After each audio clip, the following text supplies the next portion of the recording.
Credit Karma is?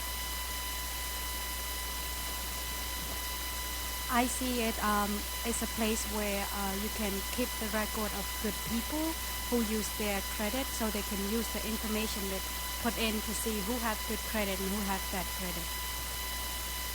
You ever notice once you kind of get involved in these kind of sites, all of a sudden you start getting different offers from, whether it's for, magazines or credit cards. I mean, there's a business to everything.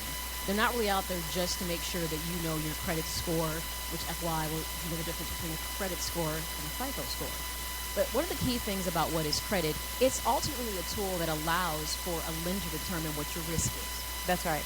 It's a profile. It's ultimately saying this person either has no history, so there might be risk because we don't know what your pattern or behavior of spending and repaying is, or it could be this is a spender who has had 10 trade lines for the past 10 years and has paid on time, which means they're a low risk to lend money to. Or maybe you're somebody in the middle that's had some delinquent payments here and there, but you do hit open trade lines, maybe you bought a car. So ultimately, it is a tool that lenders, FYI, whether it be for student loans, which even that becomes part of that, whether it's for renting an apartment, because here's the thing, they want to know if you're going to be able to repay them. What's your history of living up to your obligations? Right. So it's a profile that allows them to understand what is the risk needed if I want to lend you money or give you a cell phone. Are you going to run that bill up the first month and then hightail it out? Are there, because by the way, they check your credit, but they don't report if you pay your bill on time. Just want you to know that. So it's not an advantage for you, but it helps for a actual person who wants to extend some form of a service or credit to you to figure out what your risk is. I'm so glad you said that. Now, a lot of students also say, well, forget it. Credit is just a game, right? They just want to get me in debt. Well, some people opt for no credit. How many of you guys think like that? You know what? Forget this whole credit thing. I don't need it. It's not important. Put your money in your mattress. Put your money in your mattress, bread box, coffee can. Yeah, well, that's not a good idea, but it's so good that all of you realize that credit is important. I want to read you something. I was at do you guys come to Useful Knowledge Thursdays? Brad does this show. It's so awesome. I was there last week, and I was like, knowledge is so useful, right? So we started talking about credit, and they started mentioning Mint.com and Credit Karma, which I think are good sites, but they're good sites with a little twist, right? So every site that's out there about credit scores, one thing you have to know is the score that you get is actually not the credit score that lenders use to determine a loan, right? All the scores are assimilated. So unfortunately, when you get a score from, Credit Karma or TransUnion or Privacy Guard or any of these other credit card facilitators, they're actually not the score that the bank or the auto dealer or the mortgage company is going to pull when they determine whether or not you're going to get a loan and what your interest rate is going to be. I want to read you something directly from Credit Karma. Check it out. It says, literally, under the privacy policies, how many of you guys ever read the privacy policies on any of these? You absolutely should read the privacy policy. Then you won't ask the question, why are they sending me stuff? Because it says, we're getting your information so we can send it to our advertisers and our third site. Whenever you hear those commercials and they start talking really, really fast and they start saying things, and you're like, what they say? Who cares? My payment's only going to be $100 a month. I'll take it. Well, Credit Karma says, the score you get, it's a credit score, not a FICO score.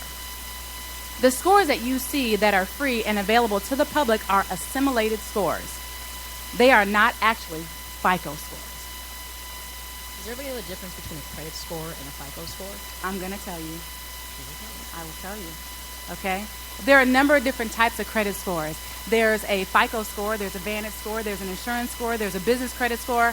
I can go on and on.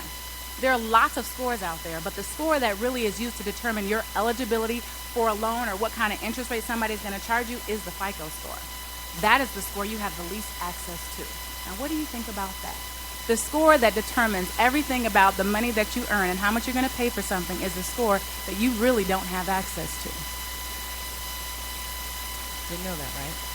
Now, understanding how they come up with a FICO score, it's pretty much an algorithm that's going to include everything from how many trade lines that you have, how long have you had them, often the debt to limits that you have. Sure. Mm-hmm. All those things play into creating your FICO score. Mm-hmm. So a lot of mistakes are made when people are fixing or trying to prepare their credit, assuming I'll pay everything off and close things off, not realizing. Okay, I'm going to tell you a very important thing. If anybody wants to say anything, please feel free. So there are 5 things that impact the credit score. Depending on which credit score you're looking at, they are all determined by different algorithms. The algorithms are based on certain integers, okay? And the integers are the amount of money you owe, 30% of the FICO score. Types of credit you've obtained, 10% of your FICO score. The new credit you've obtained, more recently, 10% of your credit score. The length of credit history, 15% of the FICO score. And your payment history, 35% of your FICO score, okay? So when you look at your FICO score, and by the way, the range of the FICO score is anywhere between 300 and 850. 850 being absolutely perfect, excellent, never had a blemish, you've got 850 credit scores. Most of us will be fortunate in our lifetime to reach 720 or above credit scores, okay? Because it's based on a very serious algorithm that everything you do, every mistake you make, every payment you miss, every loan that you default on, every collection you have, every charge-off, every judgment impacts that score. That's why it's so important before you make serious financial decisions, you understand the impact that it's going to have on that score. You know, some of us in here are choosing careers that aren't going to pay us millions and millions of dollars. Some of us are choosing careers that will give us a nice living. Well, guess what? I'll tell you this. There's a lot of stress making a lot of money, but most of the people that I've met that make a lot of money, they have horrible behavioral credit habits. They don't save money. They don't pay their bills. They just say, I got money, cash is king, and that's it. But I'm going to tell you today that those people wish they didn't think like that. Because how many of you guys are familiar with the market crash? And the market crash in about 2008 or so, a lot of people were impacted by it. And a lot of people had to start over, right? Much like the City Colleges of Chicago is on the plan for reinvention. Well, a lot of people out there are trying to reinvent themselves as well and reinvent their credit.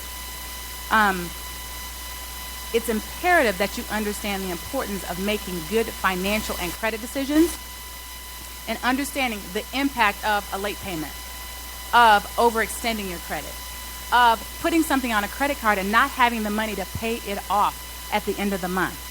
As long as you continue to charge things on your credit card and you pay it off at the end of the month, your credit score will continue to build, and guess what? You won't pay a lot of interest. So the rule is, if you purchase it on a credit card, make sure you have the money to pay it before the bill comes. If you don't, you do not purchase it. If any of you in the room have already done that, then you got to change your habits. You got to reverse things. Because when you get older and when you get out there and you start applying for jobs and that employer pulls your credit report and you don't get the job because of it, you'll know why. And it does happen. It absolutely happens. Once again, it's another tool to determine your character. Now, who would think at some point of time that someone would look at your credit and determine if they felt you would be a good employee? Well, it shows, are you good about actually following up with your obligations that you have with people? So hence, or if you're in the financial industry, they're going to say, well, here's a person that has, a really bad credit history. They might be a liability. So just understand by that. Absolutely. Can I share something, Maya, about some of the other sites like creditkarma.com? Absolutely. Okay. I wanted to bring some things to you guys' attention. I talked about the privacy place, and when you go into the website and you look it up, this is what Credit Karma says. It says,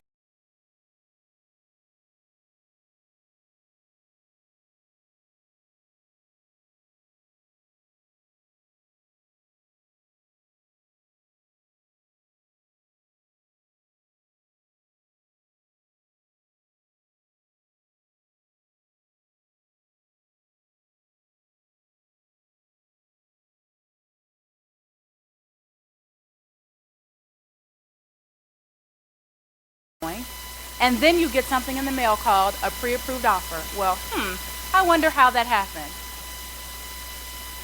Oh, I get laughter. Let me guess, that's happened? Now you know why. You can figure out why all of a sudden you became like the hottest thing in the mail, right? You're like, oh my gosh, I must have great credit. Nah. Getting offers? Exactly. Your risk had been assessed based on That's what right. you entered online. You told them everything they needed to know about you. You told them where you live, so they demographically know about the income in your area. You told them how much money you make. You probably gave them your social security number, which is like the holy grail of your identity. You gave them everything they needed to figure out if you were a risk for maybe giving you a credit card for $300 to $500. That's a low risk. So that's why you became the hottest offer in the mail, because you gave them everything they needed to know. And probably somebody who was also looking for identity theft, you probably gave it to them too. That's right. And I'm so glad you mentioned identity. Who can tell me what the number one fastest growing crime in America is? Well, there you go. Identity theft. Absolutely. Did you know that your social security number, your birthday, and your home address, along with your name, is worth mega bucks on the black market? How many people here have received something in the mail saying that there was a breach in security for, it could be your healthcare provider? Anything like that ever happened to you? Target, Target? Fifth Third, Chase. And I'll give you how Catherine has been a life changer for me. I was that person who was like, you know what, I don't want any more credit cards, because I realized I had poor credit discipline. Not that I'm an overspender, but I just felt like credit cards made it too easy for me to spend money. It requires discipline. So I paid everything off, got rid of it, and I thought that was a great thing to do. Just paid it off, closed them, cut them off, didn't want them anymore. And now these were cards I'd had for 10 to 15 years. And I decided I didn't want them anymore. Let me just tell you what happened to me like 2 weeks ago. And I now have credit cards. I applied. It's amazing how quickly they came in the mail. I'm looking at my bank statement, because I would use my debit cards for everything. And I see that some lucky lady went to Barney's and spent $700. And then she went to Bloomingdale's and spent $400 more. I was like, well, I'm glad you have expensive taste, because I don't even go to Barney's. But here's the thing. I'm like, lose my card, because I had just used it the night before. I go to my wallet, I look, here's my card. You know what I meant? At some point of time, I had used my card somewhere, and someone simply just captured my information. But when I asked Chase Bank, I said, well, I'm confused how somebody went into Barney's and bought something without the card. I'm like, did they buy online? And she said, oh no. A lot of times there's a racket. People build networks with people to exploit you. So somebody simply probably wrote my information down and knows someone that works at an establishment who allowed them, because they had everything they needed. The card number, the expiration date, and the security code in the back, and they knew my name. So all they had to do was say you swipe a card and it doesn't work. Well, what do? You key in the information. That's right. So I became a victim of identity theft and didn't even lose my card. So it's really important. This is another reason that even though credit may seem bad, it's something that also shelters you from someone having access to your bank account. Now, luckily, I caught that immediately and was able to get my money back. But the key thing is not having credit and not having a card can put you in different situations. That's right. Absolutely. I'm so glad Maya talked about that, because identity theft, I was actually a victim of identity theft before as well. It was about 15 years ago, and I'll never forget it because it changed my life. I was going out to lunch one day after work, and I remember thinking, I didn't want to stand in line and, the person in front of you digging in the bag, trying to find your wallet. So I had one of those open bags, and I brought my wallet to the top. And I remember walking past this doorway, and there was a guy standing in the doorway. It was raining. It wasn't raining, but I always thought he was in a strange position. Walked into Wendy's, and I didn't have my wallet. And I remember putting it at the top of my bag. I got out of line, went back to the office, and then the light bulb went off, and I said, that guy stole my wallet. He took my wallet. I totally pictured it. I'm like, my bag was on the right. He was standing on the right. And then I just started scrambling. I started calling. I was trying to remember all my credit card information. I was trying to remember the 1-800 numbers that I couldn't find, because I'm like, oh my gosh, somebody is around here doing something with my information. At that time, unfortunately, I had my checkbook, all my credit cards, my social security card, yes, I know, my driver's license and everything in my wallet. I was supposed to go to a conference that weekend. I was on a rampage to stop everything. I had to close all my bank accounts. I had to track everything down, and I thought I had stopped it and saved it. Well, then I got my credit report, and there were items on there. They went to a casino and spent money. They wrote checks. All the checks were written out of the ledger. They written checks on everything. 15 years ago, I didn't have a whole lot of money, so I just had a bunch of overdrafts, right, that I thought I was responsible for. They had gone to Meyer. They had actually gone to Champaign, Illinois. I was in Chicago. They were in Champaign. I was like, my God, did they have a helicopter? How did they get from here to here to here? Well, that's because they have people that once they get it, they give it to this person and that person and this person, and that person is spending your money, invading your privacy, using your credit cards and everything all over town, and it's on my credit report. The good thing is that's when I first learned about filing a police report, how to do a identity theft affidavit, and all that. So I can tell you about all that stuff. Now, I have not been a victim of identity theft in 15 years because you do not want that to happen. I am cold-blooded when it comes to protecting my information, right? So, that was a tough place to come from. So identity theft is really scary, and then you still don't